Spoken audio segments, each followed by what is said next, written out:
हरे Krishna everyone, स्वागत है आपका हमारे चैनल पुष्पलता व्लॉग्स पे। और मैं पुष्पलता आप लोगों के सामने फिर से आ चुकी हूँ एक नए व्लॉग लेकर, एक नए जज्बे के साथ। Sunday special. और संडे स्पेशल में क्या हो रहा है देख सकते हैं। ये अनार हो चुका है टेढ़ा, बेचारा बुढ़ा नहीं हुआ फिर भी टेढ़ा हो गया, कोई नहीं। इसको किया जा रहा है सीधा।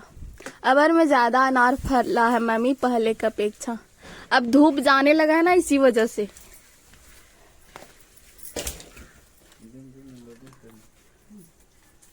ना सीधा करोगे तो एकरे से देखे टूटेगा अनरवा।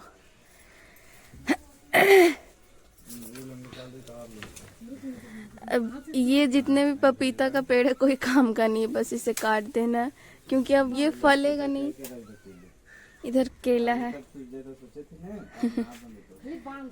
अब नया नया पपीता का पौधा भी उगा है। अब ये बड़ा होएगा फिर पपीता खाएंगे हम लोग। और ये जितना भी ओल है ना, ओल वो पानी की वजह से सूख गया था, अब धीरे धीरे ठीक हो जाएगा। एक वहां पपीता जन्मा है, उगा है, उगा है, उगा है, जन्मा है। हम लोग बोलते हैं जन्मा है, बोला जाता है उगा है। और क्या ही दिखाऊं, इधर आई थी तो सोची रिकॉर्ड कर लूं। एक्चुअली लेके आई थी क्या, चेयर, तो सोची चलो रिकॉर्ड कर लेते हैं। कुछ अलग हो जाए। कुछ मीठा हो जाए, संडे में कुछ मीठा हो जाए। मैं चलती हूँ घर। घर क्यों? क्योंकि बना रही हूँ खाना, उधर सब्जी डाल के आई हूँ।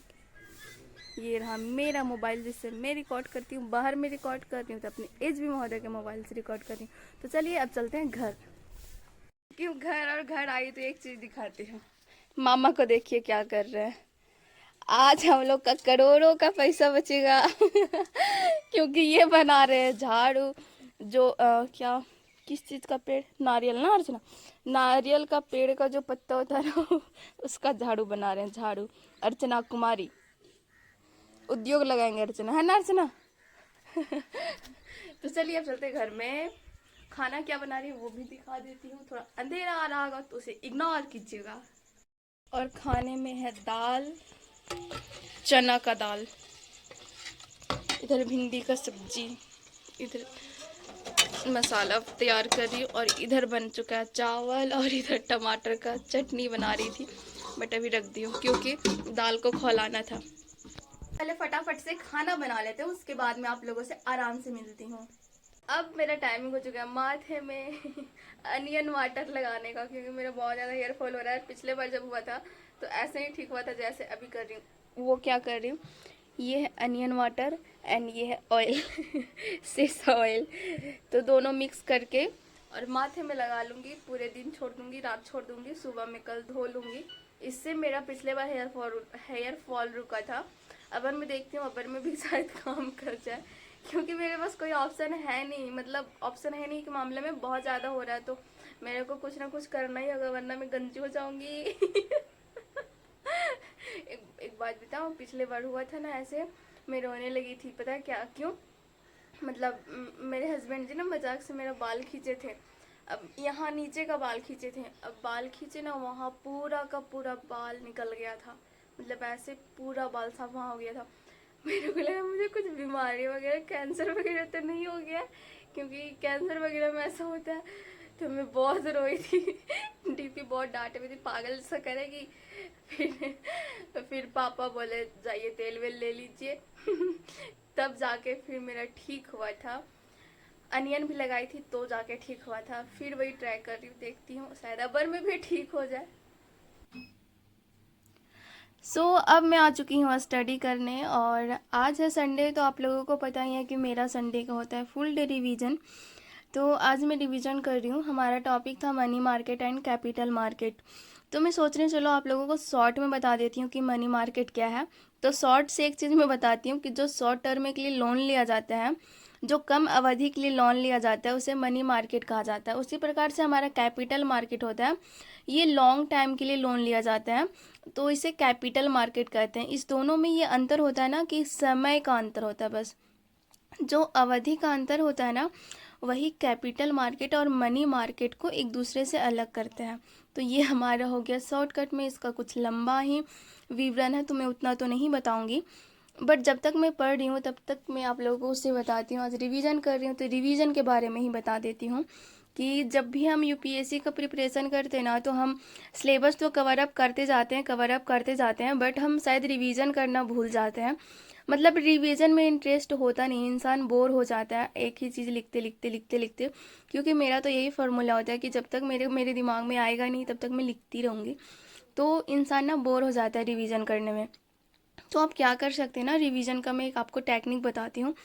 एक दिन में ना इंसान फुल डे रिवीजन कोई नहीं कर पाता है, तो उस कंडीशन में आप क्या कर सकते हैं ना, एवरीडे एक लेक्चर का रिवीजन लेके चलिए या फिर एक टॉपिक का रिवीजन लेके चलिए। मीन्स कि अगर आप पूरे सप्ताह में अगर संडे को रिवीजन करते हैं, तो अगर 7 लेक्चर का रिवीजन कर रहे हैं या फिर संडे को 10 से 12 टॉपिक का रिवीजन कर रहे हैं, 7 टॉपिक का रिवीजन कर रहे हैं, तो उस अनुसार आप डिवाइड कर दीजिए एवरी डे पे, ताकि आप अगर पूरे वीक भी आप पढ़ना चाहें तो पूरे वीक पढ़िए और साथ में आपका रिवीजन भी होते जाएगा। वरना आप अगर ऐसे नहीं कर सकते हो तो आप सैटरडे एंड संडे को रिवीजन का टाइमिंग रख सकते हैं। जैसे मेरा क्या है कि मेरा जो सैटरडे का टाइमिंग होता है, वो सैटरडे का मेरा टारगेट होता है कि जो मैं पूरा वीक में पढ़ी हूँ, जो मैं सब्जेक्ट लेके चल रही हूँ वर्तमान में प्रेजेंट में, जो मैं सब्जेक्ट लेके चल रही हूँ उस सब्जेक्ट का रिवीजन कर लेती हूँ। और वही अगर संडे की बात आती है, ऐसा मैं सैटरडे को करती हूँ।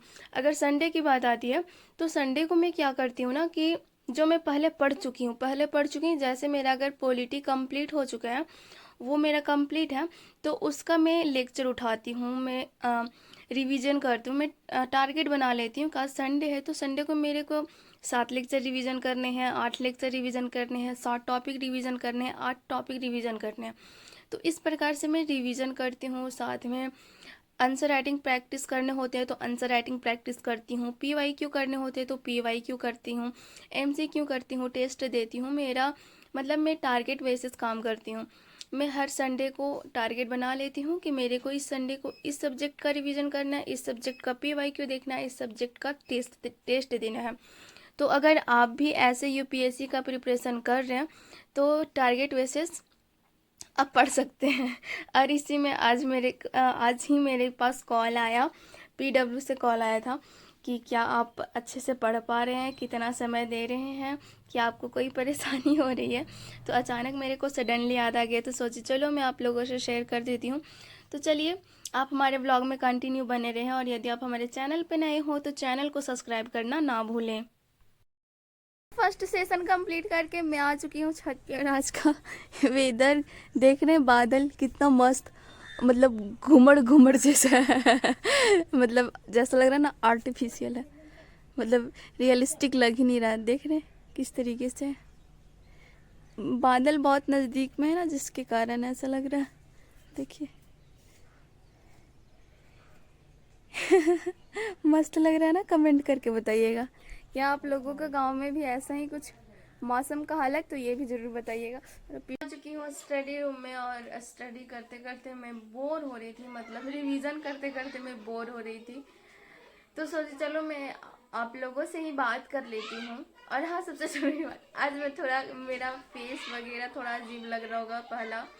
दूसरा, बैकग्राउंड में थोड़ा बच्चों का आवाज़ आ रहा होगा, बाल में तेल वेल लगा है तो बिल्कुल ये चिपचिपा ऐसा लग रहा होगा, तो थोड़ा सा उसको इग्नोर कीजिएगा। और जो मैं बातें बोलने जा रही हूँ उस पर थोड़ा सा गौर कीजिएगा, गौर फरमाइएगा कि अपने तजुर्बे से बता रही हूँ। और आप लोग भी अपने, अगर आप लोग भी होंगे उस स्थिति में तो आप लोगों को भी इस चीज़ को आप फेस किए होंगे।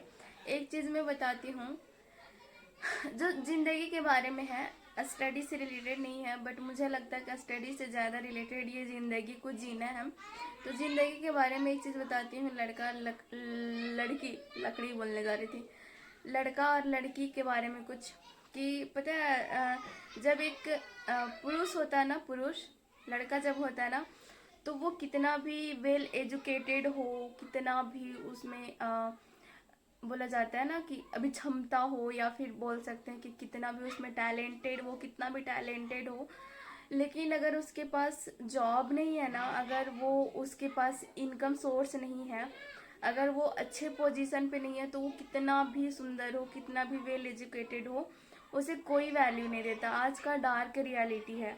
उसी प्रकार लड़कियों का क्या ना, लड़कियां कितना भी वेल एजुकेटेड हो, कितनी भी पढ़ी कितनी भी पढ़ी लिखी हो, लेकिन वो सुंदर नहीं होती है ना, सच में बता रही हूँ, अगर वो सुंदर नहीं होती ना तो उसे कोई वैल्यू नहीं देता है। ये बिल्कुल भी सच है। शायद लोगों को ये बुरा लगे, लेकिन सच में ऐसा होता है कि जब लड़की सुंदर नहीं होती ना, तो उसके अंदर कितना आदर्श भरा हुआ है, वो कितनी अच्छी है, दिल उसका कितना अच्छा, वो कोई नहीं देखता है। बस अभी के टाइम में यही देखते ना कि वो लड़की सुंदर है। अगर शादी में भी शादी करने के लिए, या फिर जैसे लड़की देखने के लिए भी कोई जाता है ना, तो सबसे पहले यही देखता है लड़की को। ये नहीं देखता वो कितनी एजुकेटेड है, बस यही देखता है कि वो सुंदर तो है ना। मैं बहुत लोगों को ये कहते हुए सुनी हूँ कि बहू कैसी भी हो चलेगा, बस सुंदर होना चाहिए। तो ये है आज का रियलिटी, ये है आधुनिक रियलिटी, कि लोगों का सोच इतना ये चेंज हो चुका है कि बस लड़कियों की सुंदरता पे जाते हैं, लड़कों के पैसे पे जाते हैं। ये सच है। सो अभी मैं ले ली हूँ झाल मुड़ी। मेरे को कभी कभी हंसी भी आ जाती है। जब मैं सारा खत्म कर लेती हूँ ना, उसके बाद मैं आप लोगों को बताती हूँ। मेरा ये सबसे बड़ा प्रॉब्लम है, भूलना। मैं भूल जाती हूँ कि व्लॉगिंग में कुछ दिखाना भी है। तो आया था अभी बिकने के लिए, तो मैं खरीद ली। चलिए अब थोड़ा बाहर साइड चलते हैं, क्योंकि टाइमिंग हो चुके हैं 6 बजने वाले। 6 बजने में 2 मिनट लेट है। अब सो तो चलिए, मेरा बकवास मानिए तो ऐसे होते रहता है। अब चलते थोड़ा बाहर साइड। रात के बजे हैं 12 और अभी मैं रिकॉर्ड कर रही हूँ इस चिंता मामा को। जस्ट लग रहा है ना मेरे ये जो जिसमें पानी है, क्या बोलते हैं उसको, टंकी के जस्ट ऊपर है, बट बहुत ऊपर है। तो चलिए आज का व्लॉग यहीं पे एंड करते हैं। यदि आप हमारे चैनल पर नए होंगे तो चैनल को सब्सक्राइब करें। इधर नारियल का पेड़ है, अंधेरा है, इसी वजह से मैं अपना फेस नहीं दिखा रही हूँ। तो चलिए तब तक के लिए जय हिंद, वंदे मातरम, भारत माता की जय।